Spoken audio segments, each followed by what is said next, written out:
या मालिकेच्या आजच्या भागात आपण पाहणार आहोत पारू अजूनही शुद्धीवर आलेली नसते आणि तिची अवस्था पाहून सगळ्यांनाच खूप त्रास होत असतो आणि त्यावेळी प्रीतमही रडतच म्हणत असतो की पारू तू माझी जादूगार आहेस ना गं, प्रत्येक वेळी माझ्या मदतीसाठी धावून येते, पण आता तुला गरज आहे तर मी तुझ्यासाठी काहीच करू शकत नाही, पण मग तूच काहीतरी जादू कर आणि प्लीज उठ ना गं, आम्हाला सगळ्यांनाच तुझी खूप गरज आहे.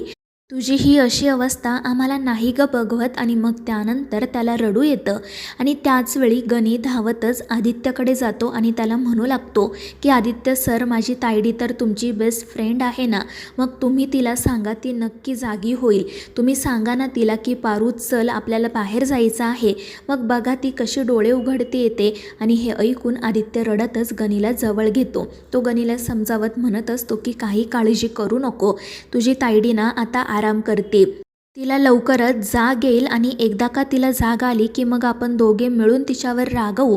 परंतु गणी म्हणत असतो की नाही आदित्य सर, मला माहिती आहे माझ्या तायडीला बरं वाटत नाहीये आणि आता जोपर्यंत ती डोळे उघडत नाही ना तोपर्यंत मी कुठेही जाणार नाहीये.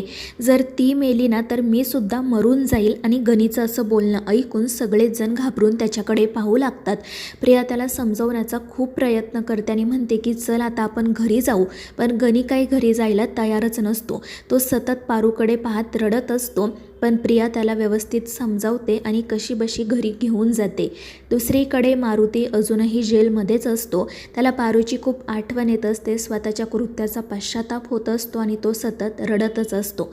त्याचवेळी श्रीकांत त्याला भेटण्यासाठी येतो. तर मारुती त्याला रडतच म्हणत असतो की श्रीकांत सर बघा ना, हे सगळं काय घडून बसलं. तर श्रीकांत म्हणतो की मारुती, मला माहिती आहे जे काही घडलंय ते अगदी अनपेक्षित होतं, पण तू काही काळजी करू नको, आपली पारू लवकरच शुद्धीवर येईल आणि मला खात्री आहे तू काही केलेलं नाही आहे.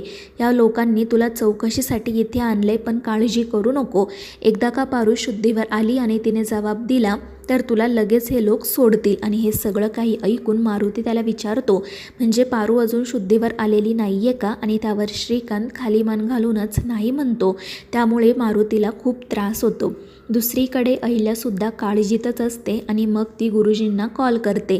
गुरुजी तिला विचारतात की अहिल्यादेवी, पारूची प्रकृती आता स्थिर आहे ना. आणि ते ऐकून अहिल्या विचारते की गुरुजी तुम्हाला याबद्दल कोणी सांगितलं. तर गुरुजी म्हणतात मला काल रात्री आदित्यचा फोन आला होता.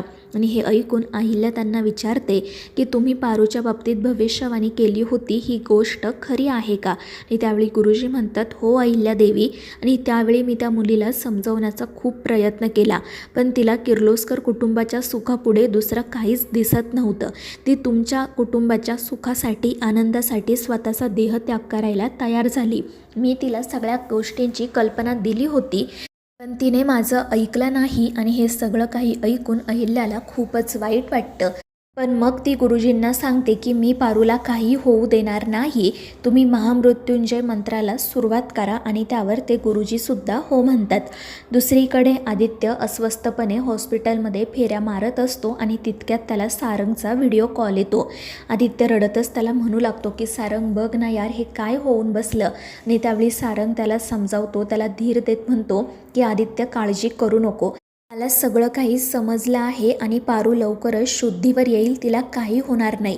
पण आदित्य म्हणत असतो की पारूच्याच बाबतीत हे सगळं का रे घडतंय, म्हणजे तिचं आयुष्य ना कधीच एका सरळ रेषेत चालत नाही, सतत त्यात काही ना काही प्रॉब्लेम्स येतच राहतात. आणि हे ऐकून सारंग म्हणतो की तुला माहिती आहे का सावली काय म्हणते, ह्या सगळ्या गोष्टींमधूनच विठुराया आपली परीक्षा घेत असतो. त्याला बघायचं असतं की या सगळ्या सिच्युएशनला आपण कशा पद्धतीने सामोरे जातो.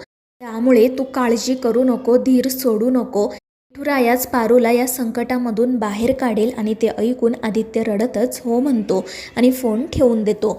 त्यानंतर मग दुपारी अहिल्यासुद्धा हॉस्पिटलमध्ये येते. ती श्रीकांतला म्हणत असते की पारूची तब्येत अजूनही क्रिटिकल आहे, ही गोष्ट तुम्ही मला का नाही सांगितली.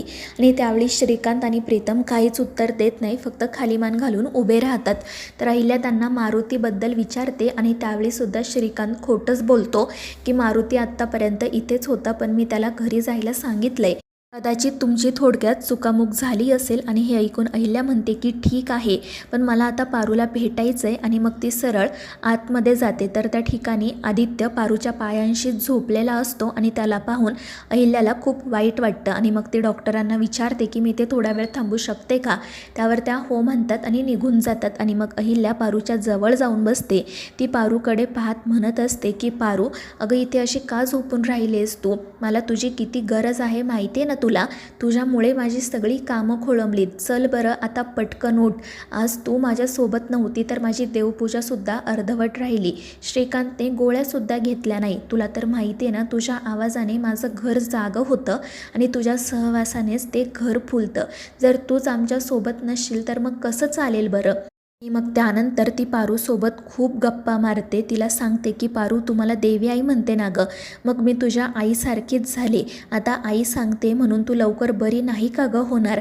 पण तरीही पारू काहीच रिस्पॉन्ड करत नसते आणि त्यामुळे अहिल्या रडतच बाहेर येते. ती श्रीकांतला म्हणत असते की मला पारूची अवस्था नाही बघवते, आता मी सुद्धा इथेच थांबणार. पण त्यावेळी सावित्री तिला समजावत म्हणते की अहिल्या मॅडम, आज वटपौर्णिमा आहे, तुम्हाला पूजा करायची आहे, त्यामुळे तुम्ही प्लीज घरी जा, मी इथे थांबते.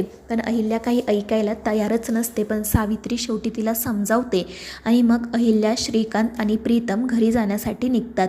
तर दुसरीकडे सावलीने पारूसाठी एक पत्र पाठवलेले असते आणि आदित्य पारूला तेच पत्र वाचून दाखवण्यासाठी बसतो. तो म्हणत असतो की पारू, मला माहिती आहे की तुला मी काय बोलतो ते ऐकू येतंय आणि म्हणूनच मी तुला तुझ्या जिवलग मैत्रिणीचं हे पत्र वाचून दाखवणार आहे. आणि मग तो सावलीचं पत्र तिला वाचून दाखवतो आणि ते पत्र ऐकून पारूच्या डोळ्यांतून नकळतपणे पाणी येऊ लागतं. त्यानंतर मग आदित्य बाहेर पडतो. तो रस्त्याने एकटाच चाललेला असतो. त्याला सतत पारूचा चेहरा आठवत असतो आणि चालत चालत तो एका वडाच्या झाडाजवळ जाऊन पोहोचतो. तिथे अनेक बायका वडाची पूजा करत असतात आणि आदित्य मग तिथेच बसून राहतो. त्याला त्याचं आणि पारूचं बोलणं आठवतं. त्याने पारूला सांगितलेलं असतं की आता लवकरच मी तुझ्या गळ्यामध्ये मंगळसूत्र घालून तुला माझी बायको म्हणून या घरामध्ये घेऊन येणार आहे. आणि मग त्या सगळ्या गोष्टी आठवून नकळतपणे त्याचे डोळे भरून येतात. आणि त्याचवेळी त्याच्या जवळ बसलेल्या एक काकू त्याला म्हणतात की बाळा, मला थोडीशी मदत करतो का रे? ताऱ्यामुळे मला दिवा लावताच येत नाही आहे, तू प्लीज दिवा लावून दे. आणि त्यावर आदित्यही हो म्हणतो. पण तितक्यात त्या काकू त्याला विचारतात की काय झालं बाळा, तुझ्या डोळ्यात पाणी का? पण आदित्य काहीच उत्तर देत नाही. त्याला फक्त पारूचा चेहरा दिसत असतो. आणि त्यावेळी त्या काकू विचारतात की काय झालं, तुला कोणाची काळजी वाटते, नेमकं काय घडलंय सांग मला. आणि त्यावेळी आदित्य म्हणतो की मला माझ्या पारूची खूप काळजी वाटते. पारू माझ्या आयुष्याची जोडीदार आहे आणि आता ती हॉस्पिटलमध्ये आहे.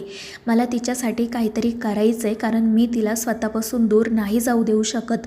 तर मित्रांनो, या मालिकेच्या पुढील भागांमध्ये आपण पाहणार आहोत आदित्य पारूसाठी वटपौर्णिमेची पूजा करण्याचा निर्णय घेतो आणि मग त्यानंतर तो वडाची पूजा करून वडाला 7 फेऱ्याही मारतो आणि पारूच्या दीर्घायुष्यासाठी प्रार्थना करतो आणि त्यामुळे पारू देखील शुद्धीवर येते. तर मित्रांनो, या मालिकेच्या पुढील भागांच्या अपडेट्ससाठी आपल्या चॅनेलला सबस्क्राईब करा.